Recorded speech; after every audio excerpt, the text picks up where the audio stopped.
సూర్యాని సూర్యాని సూర్యాని సూర్యాని order order order.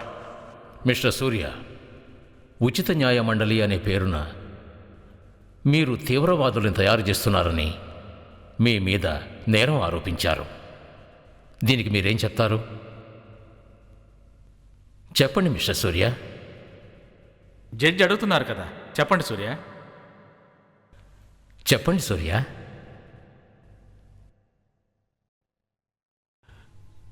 ఈ కోర్టులో మీరు చెప్పే తీర్పే ఫైనలా? అవును, ఈ కోర్టులో నేను చెప్పే తీర్పే ఫైనల్. నేను నేరస్తునని ఈ కోర్టులో తీర్పు చెప్పబడిన తర్వాత సుప్రీంకోర్టులో నేను అప్పీల్ చేస్తే నాకు విడుదల లభిస్తుందా?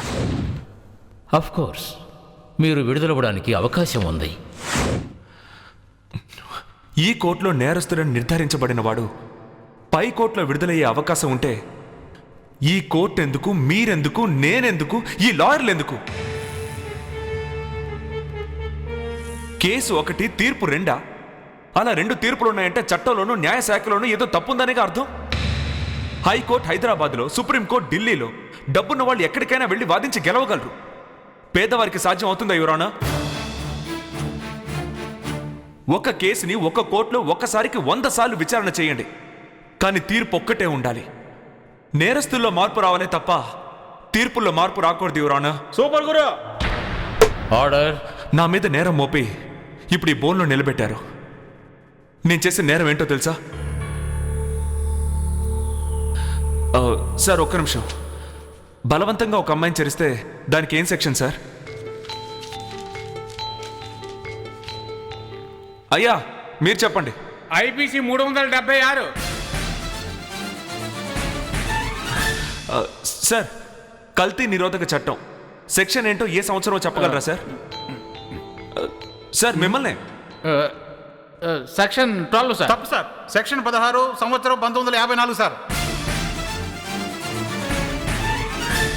ఇదే సార్ నేను చేసిన తప్పు. పుస్తకాల్లో ఉన్న చట్టాన్ని ప్రజల దగ్గరికి తీసుకెళ్లి చేర్చాలనే ఉద్దేశంతోనే ఉచిత న్యాయమండలిని ఏర్పాటు చేశాను. యువరానా, ప్రజలకి సాయం చేయడం కోసమే కోర్టు, పోలీసులు ఉన్నారు. కానీ గౌరవించాల్సిన ప్రజలే ఆ గుమ్మాన్ని తొక్కడానికి భయపడుతున్నారు. ఎందుకు ఆ భయం? పోలీసులు అబద్ధపు కేసులు వేస్తారు, కోర్టులు వాయిదా వేస్తాయి. జడ్జి రాలేదా? వాయిదా. లాయర్ రాలేదా? వాయిదా. క్లయింట్ రాలేదా? వాయిదా. సాక్షి రాలేదా? వాయిదా. ఈ విధంగా వాయిదాలతో 3 నెలల్లో ముగిసిపోవాల్సిన కేసు 30 సంవత్సరాలు అవుతోంది. జడ్జికి జీతం, లాయర్కి ఫీజు, కేసు వేసిన వాడికి వాయిదా. ఇలా వాయిదాలతోనే జీవితం ముగిసిపోయేవారు ఎంతో మంది ఎవరన్నా. మన భారతదేశపు సివిల్ కేసులో వాది మరణిస్తాడు, ప్రతివాది మరణిస్తాడు. వాయిదా మాత్రం వచ్చే నెల. ఇది నేను చెప్పలేదు, బాధితుడైన ఒక వ్యక్తి రాసిన కవిత. నిజానికి ఇదే ఈనాటి పరిస్థితి. దీనంతటికీ ఏంటి కారణం? న్యాయమూర్తుల కొరత. 13 లక్షల మందికి 10 మంది జడ్జిలు ఉండడం వల్లే సుప్రీంకోర్టులో 3 లక్షల కేసులు, మిగతా కోర్టులో 30,000 కేసులు పెండింగ్లో ఉన్నాయి. మన దేశ జనాభా కన్నా కేసుల సంఖ్య ఎక్కువగా ఉంది. ఈ పరిస్థితి మారాలి. న్యాయమూర్తులు, న్యాయస్థానాల సంఖ్య ఎక్కువ కావాలి. ఒక సాధారణమైన వ్యక్తి అబద్ధం చెప్తే అది నేరం, కానీ అదే ఒక లాయర్ అబద్ధం చెప్తే తెలివితేటలు అంటున్నారు. విచిత్రంగా లేదు? ఇండియాకి స్వతంత్రం తీసుకొచ్చిన గాంధీ ఒక లాయర్, భారత రాజ్యాంగ చట్టాన్ని రూపొందించిన అంబేద్కర్ ఒక లాయర్, ఇండియా మొదటి ప్రధాని నెహ్రూ ఒక లాయర్. వారి వల్ల ఈ వృత్తికి గౌరవం ఏర్పడింది. కానీ ఇప్పుడు ఈ దేశంలో ఉన్న లాయర్లలో ఎవరైనా అలా ఉన్నారా? లేరు సార్. అదిగో ఆ లాయర్ పాలు కల్తీ కేసులో 5 లక్షల రూపాయల కోసం తప్పు చేసిన వాడిని విడుదలయ్యేలా చేశాడు. ఆ కల్తీ పాలు తాగి పాపం ఎంతమంది పసిపిల్లలు దారుణంగా చనిపోయారో తెలుసా సార్? ఇది మాత్రమే కాదు సార్, ఇంకా ఎంతో మంది లాయర్లు తమ క్లయింట్ నేరస్తులని తెలిసినా కూడా డబ్బు కోసం విడుదలయ్యేలా చేస్తున్నారు. డబ్బు కావాలంటే దోపిడీలు చేయొచ్చుగా, స్మగ్లింగ్ చేయొచ్చుగా, బ్రోతలు కూడా చేయొచ్చుగా. పవిత్రమైన ఈ వృత్తిని ఎందుకు సార్ అవమానించడం? కోర్టు కోవిలలా భావించబడాలి. జడ్జిలు, లాయర్లు దేవుళ్ళుగా భావించబడాలి. యువరానా, ఒక ఎల్కేజీ క్లాసులో ఒక బిడ్డను చేర్చడానికి వెళ్తే తండ్రి ఏం చదివాడు, తల్లి ఏం చదివింది అని అడుగుతున్నారు. కానీ 5 ఏళ్లు పరిపాలించడానికి వచ్చే ఒక ఎమ్మెల్యే ఏం చదివాడని ఎవరైనా అడుగుతున్నారా? లేక చట్టమైనా అడుగుతోందా? ఈ 100 కోట్ల మందిలో ఎంతమందికి కన్స్యూమర్ కోర్టు ఉందని తెలుసు? చట్టాలే తెలియని గ్రామాలు ఎన్నున్నాయి. ప్రజలకు వాళ్ళ హక్కులు చెప్పే చట్టాలు అర్థం కాలేదు. నిత్యావసర వస్తువుల కోసం ప్రజలు మార్కెట్కి వెళ్ళి వస్తున్నట్టుగా తమ హక్కుల కోసం న్యాయస్థానాలకు వచ్చే రోజు రావాలి యువరానా. ఈ 65 సంవత్సరాల స్వతంత్ర పరిపాలనలో జరిగిన తప్పులన్నిటికీ కారణం ఎవరికి చట్టం గురించి తెలియకపోవడమే. ఇక రాజకీయ నాయకులు చట్టాన్ని ఉపయోగించుకుంటారు. తమ అధికారాన్ని ఉపయోగించి ఐఏఎస్ అధికారుల చేత తమకు కావాల్సిన పనులు చేయించుకుంటారు. చివరికి బలైపోయేది ఆ ఐఏఎస్ అధికారులు. ఎందుకు ఈ పరిస్థితి? ఇక పాఠాల్లో అశోకుడు చెట్లు నాటించాడు, చెరువులు తవ్వించాడు, ఇవేమీ అవసరం లేదు. పాణిపట్ యుద్ధం, కళింగ యుద్ధం అవసరం లేదు. కావాల్సింది ఐపీసీ 75 అంటే ఏంటి, సిఆర్పిసి 307 అంటే ఏంటి, 420 అంటే ఏంటి అని తెలియాలి. పాఠశాలలో ప్రాథమిక చట్టాన్ని తప్పకుండా నేర్పించాలి. దేశంలో అందరూ సెక్స్ ఎడ్యుకేషన్ కోసం కాకుండా లా ఎడ్యుకేషన్ కోసం పోరాడాలి.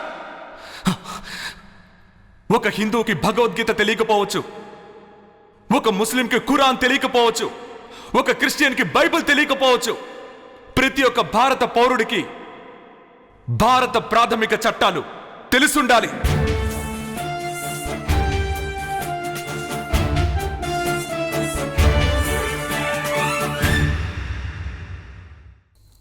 ఉచిత న్యాయ మండలిలో నేను తీవ్రవాదుల్ని తయారు చేస్తున్నానని నా మీద కేసు పెట్టారు.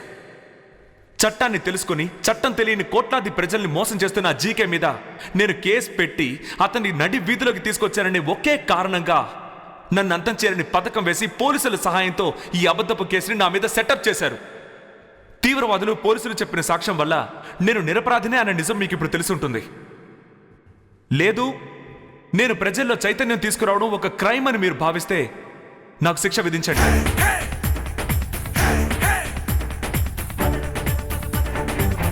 నేను ఊదితే ఆరిపోయే అగ్గిపుల్లని కాదు, సూర్యుణ్ణి.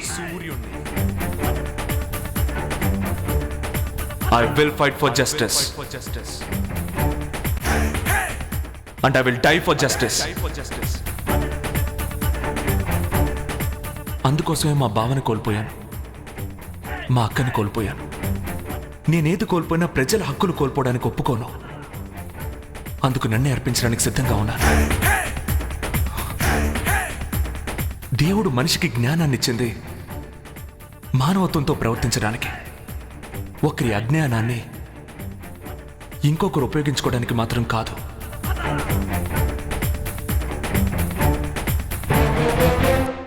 ఈ కేసులో ప్రధాన సాక్షులుగా భావించబడిన తీవ్రవాదులు, పోలీసులు అప్రూవర్లుగా మారి తమ నేరాలు ఒప్పుకోవడం వల్ల న్యాయవాది శ్రీ సూర్యని ఈ కోర్టు నిరపరాధిగా ప్రకటించి విడుదల చేస్తున్నది. అలాగే శ్రీ సూర్య మీద అబద్ధపు కేసు పెట్టి ఈ కోర్టుని, భారత పౌర హక్కుల చట్టాన్ని, శ్రీ సూర్యని అవమానించిన పారిశ్రామికవేత్త జీకేని, ఆయనకు సహకరించిన పోలీస్ కమిషనర్ భుజంగరావుని ఇంకో 24 గంటల సేపట్లో ఖైదు చేసి హాజరుపరచవలసినదిగా ఈ కోర్టు ఉత్తర్వునిస్తున్నది.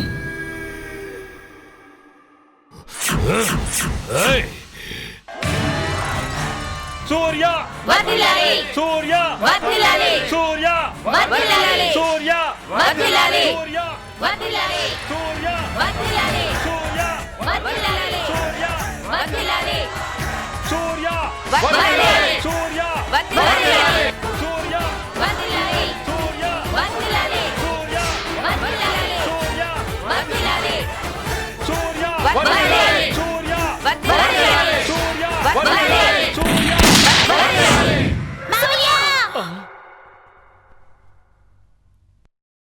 సూర్యాన్ని కాల్ చేశారు.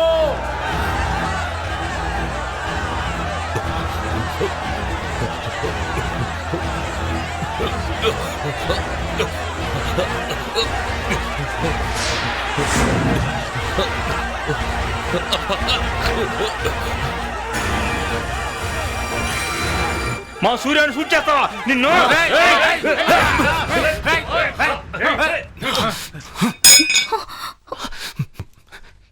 చట్టాన్ని తెలుసుకోమన్నాను కానీ చేతుల్లోకి తీసుకోమనలేదు. దీనికోసం నేను ఎంత కష్టపడింది. ఒకరు చేస్తే హత్య, 100 మంది చేస్తే కలవరం అని చెప్పి మా బావని చంపించావు. నువ్వు చంపింది మా బావని కావచ్చు, కానీ పుట్టుకొచ్చింది ఎన్ని వేల మందో చూసావా? ఇప్పుడు నేను తల ఆడిస్తే చాలు, నీ తల ఉండదు. కానీ నీ మీద పగ తీర్చుకోవడానికి నేను మృగాన్ని కాదు, నువ్వు మనిషివి కాదు. మనిషిగా మారు.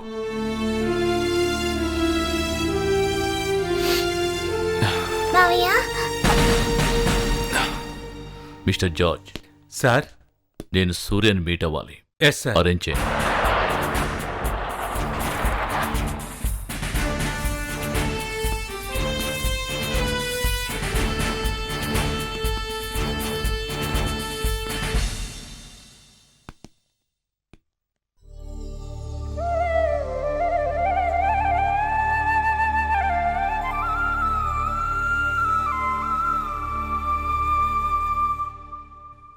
నీలోని భావాలను చూసి నేనెంతో గర్వపడుతున్నాను. ఈ రాష్ట్రంలో నువ్వు ఏర్పరిచిన ఈ చైతన్యం దేశమంతటా రావాలి. నీ ప్రయత్నానికి నా సహకారం తప్పకుండా ఉంటుంది. పదరా ముందుకు పదరా, 10 మంది కోసం పదరా, నీతి న్యాయం ప్రజలకు చేరువ చేయుట కొరకై పదరా.